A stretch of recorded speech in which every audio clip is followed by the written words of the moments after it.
Hi, and welcome to 10 Kids, 2 Docs, Parenting Insights from Pediatrician Moms.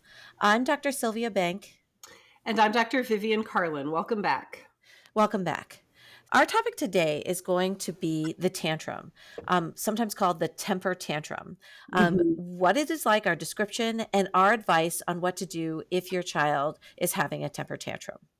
Yeah, I feel like this is a great one with ones that we've recently done on gentle parenting. It's sort of like this is the elephant in the room. When the child is throwing a temper tantrum, what do we do? And what does that look like? So yeah, let's take a look at it. Welcome to the 10 Kids, 2 Docs podcast. Seasoned pediatricians and longtime friends, Sylvia Bank and Vivian Carlin have counseled thousands of parents and are raising 4 and 6 kids respectively. Join these doctor moms as they incorporate fun and their combined wisdom and experience to share parenting insights for anyone looking for practical and trustworthy guidance. Please note that this podcast is not intended to be a substitute for professional medical advice, diagnosis, or treatment from your doctor. In our episode on gentle parenting, we highlighted the importance of keeping calm in order to model behavior for our child during difficult situations.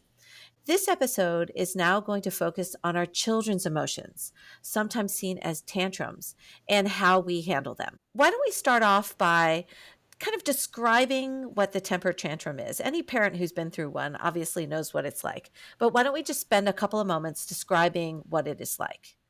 Do you have any stories?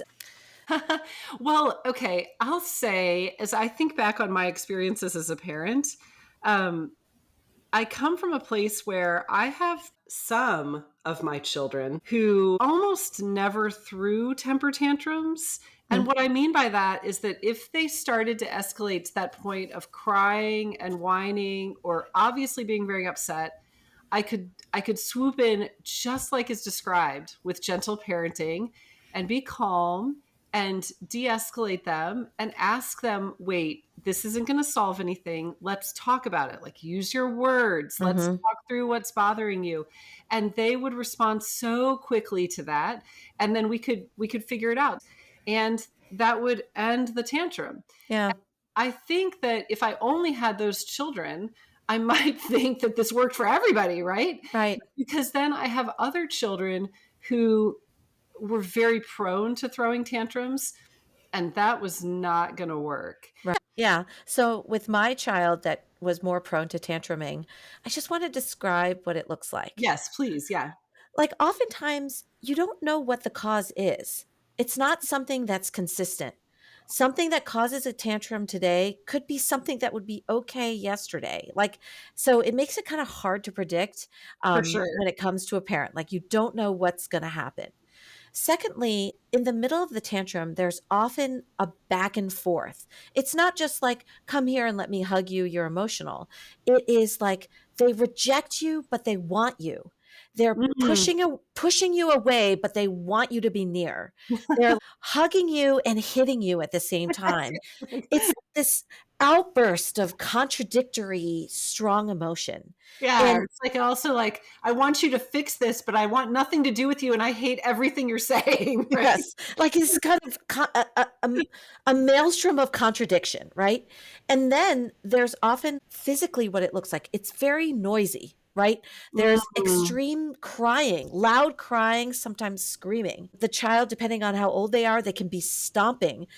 Sometimes they're on the ground kicking, or they call that falling out. Yes. For those parents that have never experienced their child doing that, it is just a mess. Well, and it draws so much attention. And this is very difficult for parents, particularly for parents who have children like some of mine who are prone to throwing a tantrum. We're out, the situation has changed, it's unfamiliar, there's a change in the routine.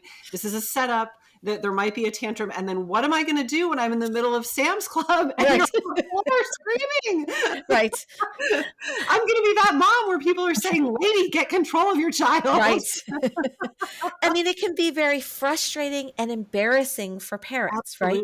Absolutely. Right. And sometimes I have to look back on myself and think, gosh, if I had only had my first 2 children who Mhm. were not prone to this, who were very calm as toddlers, would I have looked on and been like, well, that person's clearly doing something wrong to let it get to this point? I mean, Right. I think I might have. I don't know. I don't know.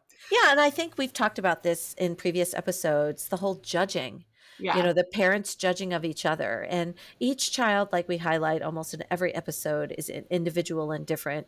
And I think that our society would be better off and less difficult for parents if there was less judgment that got passed around. Yeah, yeah. I mean, I Yeah. hope we can paint a picture here of, if you haven't experienced it, you probably don't appreciate where people are coming from, and that it can be much more difficult than simply saying, stay calm, talk to them calmly about their emotions, and Right. de-escalate it that way. Okay, Absolutely. but on this idea of public temper tantrum and judgment, this Okay. is my story. Okay. I had, one child in particular who was very prone to this kind of tantruming or getting upset. And this is my same child that I talked about in Travel with Screens. So if you haven't listened to that, listen to it, and you'll kind of understand the extent to which I am talking about. And I feel comfortable sharing these stories because this child is now in middle school and she has incredible emotional self-regulation. In fact, Eric and I we'll periodically think about our kids with this principle of the squeaky wheel gets the oil. And we want to make sure we're giving everybody the attention they need. And we'll be like, who's the squeaky wheel right now? Like, who is really taking our time and attention? Maybe because we're worried about them, or maybe it's just because they're pursuing something that needs a lot of our time and help. Right. And we'll rank order our children between us that way.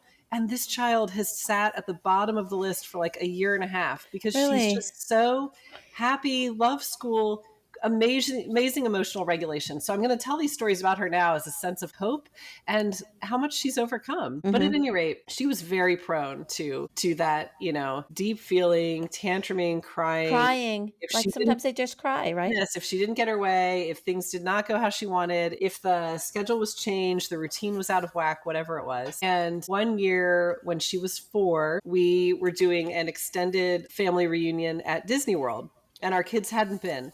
And we're like, okay, we're going to go do this. We pre-prepped our children and said, this child is going to cry at least once every day. This is going to be stressful for her. And I can't even tell you what's going to trigger it. Something's going to go wrong and she's going to cry. So just everybody set your expectations. That is Right. okay. We're going to let this happen because we want to go do this trip, right? And we could have another talk on what vacations are right for your family and whether or not we should have. But I feel like with our expectations in check, that was fine, right? Right. So we're at Disney World and we've all sat down to get some very expensive lunch, right? Right. And something happens and she starts crying and Eric is talking to her and she's escalating. And Eric is like, this is what he would do at our house too. He's like, I understand that you're upset and that you need to cry. We need to sit here and eat lunch in a more peaceful manner. I need you to go somewhere else to cry. And he's like, Right. if you just walk 10 feet right there to that grass, you can sit there and cry. And as soon as you're done, you can come back and join us. We can talk about it. Right. So he banishes her over to this grassy spot outside of the table, and she is screaming, crying. Okay. Right. And this woman comes up to Eric and says, what are you doing? This is Disney World. How are you letting your child sit there and cry at Disney World? And he's like, it's okay, I've got it. And she's like, no, you can't do this at Disney World. Is it an employee of Disney or just a random lady? Not an employee. It's not. Okay. This is just another quote unquote well-meaning mom. Okay. Right? And he escalates and he's like, I've got it.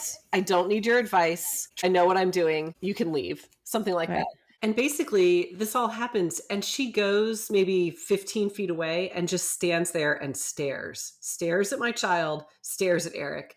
And my older kids think this is the funniest thing in the world. And I am horrified. And my 5-year-old says, hey, Mom, I need to go to the bathroom. And I'm like, yes, let's go right now. Get me out of here. I don't want to even witness this. I'm so embarrassed. And I think the point of that is that people will say this, oh, there are other ways to prevent or to stop this tantrum. Have you tried talking to your child about their emotions? Have you tried offering them something else? Have you tried all of these things? And with this child in particular, if it had been that easy, we would have solved that problem way back when I was talking about travel and screens, like we would have solved the problem of the tantruming, the crying, like a year prior, but it wasn't Right. ever going to be that easy. And it was almost like a physiological need to release whatever pent Yeah. up tension there was. And then sure enough, she stops crying and she comes back over and she's, like pouting a little bit and says, I'm ready. Right. And then she can talk it out or whatever. Right. And then it like goes away. And then if you ask her at the end of the day how her day was, she'll tell you it was fabulous. She loved going to Disney World. Right. But you just had to know she was going to have a total meltdown at least once a day. And the only way to deal with it would be you need to Have a little cry. Have your It's space, okay. let it out. It's okay. Have a cry. You can't be right here at the dinner table because you're going to drive everybody else crazy. Right, exactly. But you're allowed to feel emotion and you're allowed to cry, right? Just not right here. What I love about this story actually is something that you've said before, and you and I have independently come up with this parental mantra, which I find kind of sort of fascinating, is the expectation. Mm-hmm. Once you lower your expectation as a parent, or in your case, properly define the expectation, then when it happens, you're prepared for it, right? That is something that helps the parent not get their emotion raised, Right. right? Like to preemptive say she's gonna cry once a day, even though we're at Disney, the happiest place on earth. And that was your expectation. So when it happened, it didn't elevate your emotion because your expectations were appropriate. Yes. And honestly, if she didn't cry one day, she exceeded your expectations. So everybody's happy. Totally. Yeah. Yeah. And I mean, no, I think this is a perfect story to illustrate what the tantrum is like. And I think it kind of previews our second half of this episode where we talk about how we should deal with the tantrum. Yes. Yeah. Do you have any stories that you can think of? I know you described what the tantrum. Sure. Like. So, when you have your subsequent baby, the one who was the previous baby has now been displaced, right? It's a difficult time for the baby to not be the baby anymore. Oh, totally. A lot of body training regression. There's a lot of obvious stress. It's hard for them to, cope. Oftentimes they're toddlers, they're 2-3-year-olds, and there's just a lot going on emotionally. And I remember once I was in the nursery nursing the baby, just regular feed during the day. And my 2-year-old is crying for me, right? Like just needs me for some reason. And I just can't go, right? Like I'm literally locked in this chair nursing a baby. So, I'm calling to her, I'm telling her, come here, I'm right here. And, there's like an extended crying outside of my visual field, right? And then she finds her way to me.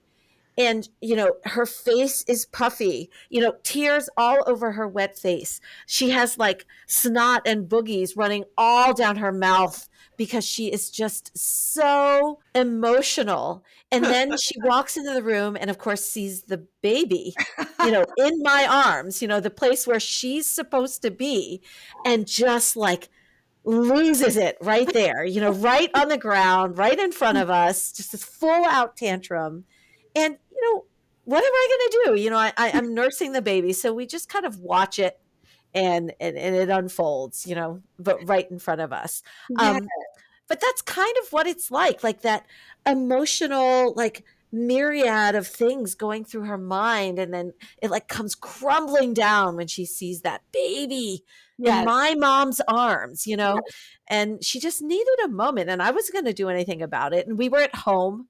So it wasn't like super embarrassing. And when they're really little and they're doing it, it kind of is a little bit cute and funny. I totally agree. Actually. Yeah, but you can't laugh at them, right? Like no laughing. No. You gotta take it very seriously. So that is my I guess my most vivid memory of a tantrum and how it unfolded. Whatever caused the initial crying, that I don't know, right? Yeah. Yes. I definitely have moments with a couple in that young stage where I would just have to secretly get out the phone and video because it's just so adorable. And I knew that later they would laugh at it. And and I think in the office, when it becomes like a problem, when people are asking the advice, it is if the tantrum continues, right? When they're 2 or they're, fine, kids tantrum. But, when we're nearing 4 4, 5, 8, Yeah. then parents are like, I think I might need some advice here. Like, how should I be handling this? Right. Yes. Okay, so why don't we move on to the second half to discuss the American Academy of Pediatric recommendations for our tantrums, and then our personal recommendations that we give, that we utilize ourselves and give to our patients in our practice.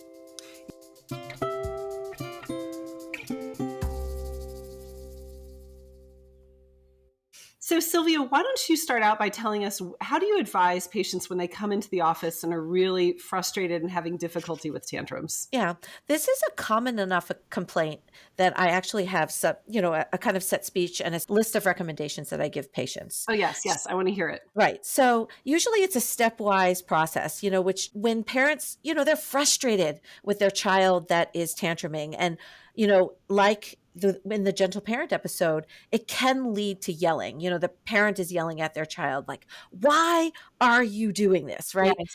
And so, like, the thought of giving them advice is to kind of have a checklist. Like, when it happens, which they know it happens because it's a repetitive behavior, to kind of know what to do.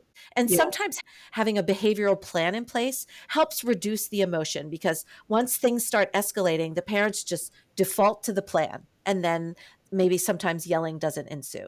Yeah. So the first thing I do when their child is having that temper tantrum, falling out, melting down, whatever you want to call it, allow your child to have emotion, right? To say, you don't tell them to stop crying, stop this.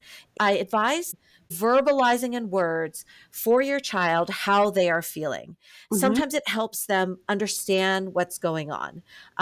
You can say something like, I can see that you're upset. I can see that you're very angry. You are mad. Just use the word to describe their emotion to help them process it in the future. Secondly, sometimes the tantrum is very disruptive to the rest of the family. It's during mealtime, or it's during a time where, you're trying to get other kids out the door. So what I recommend for parents that have this repetitive behavior is to create some sort of like calming space, whether or not it's a set of pillows in their room, their blanket, maybe a stuffed animal or something, or a light or a glowworm or something that causes them comfort, and just set up a separate space. I think technically speaking, this can be a timeout space, but I like to think of it as a comforting space. You verbalize their emotion for them, and then you allow them to have the emotion, but they can't have the emotion right, in your family space. Yeah. Like, go Yeah. to your comforting space, just like you with your child at Disney. Go sit on that grassy spot by the tree. Yeah. It's your space.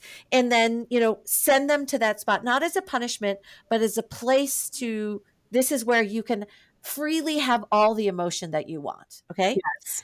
And then the next step is tell them, when you send them there, when you're ready to come back, I'm right here for you, right? Like, to kind of be comforting in the future. And, in your story, you did this as well, that when she was ready to rejoin, she comes back and says, I'm ready, and then everybody's there to hug her and comfort her then, right? So allow them the space to have the emotion, and then come back into the family space, into your parents' arms for that comfort or hug or whatever. Yeah. If the child is older, then I do believe that Sarah Ockwell Smith's gentle parenting is correct, where then you discuss those emotions with your child at a later time, right? It really helps both calm the emotion from the parent. It allows a structure to not let temper tantrums take over the family dynamic. Yep. And then it also gives children the ability to process their emotions, and, like in your child, eventually be able to handle emotional things by themselves without a tantrum, right? Yes. Yes. Yeah. Yeah, the AAP does have some guidance on this.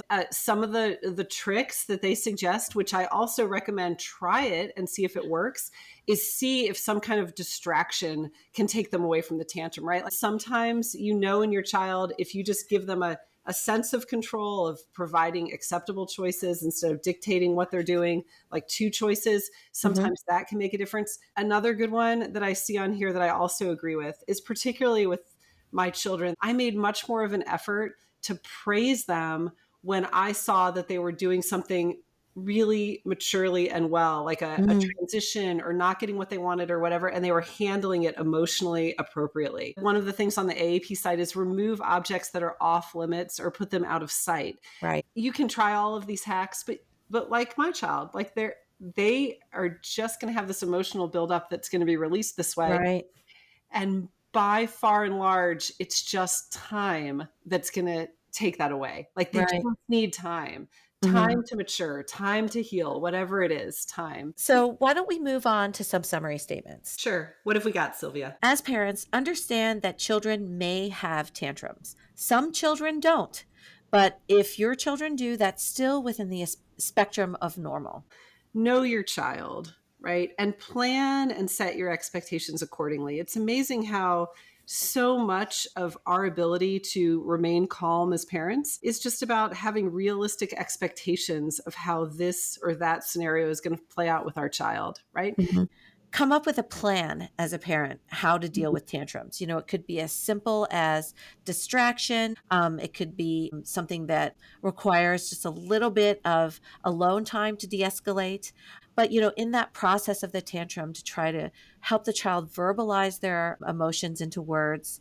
And then after the tantrum, just make sure we're welcoming them back with support and affection. I think some fun future topics off of this that we just hinted at, it would be certainly fun to talk about planning appropriate vacations for for you and your children, your family, what works for you and what doesn't. Of course, episodes on easing the introduction of a new sibling. Yes. Because that's certainly stressful for every child that goes through it. No, I love it. This is 10 Kids, 2 Docs. I'm Dr. Sylvia Bank. And I'm Dr. Vivian Carlin. We'll see you next time.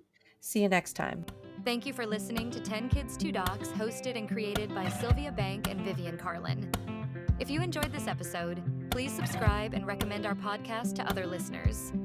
Visit our website at 10kids2docs.com, where you can find links to social media and leave comments or suggestions. Back next week with more topics in parenting.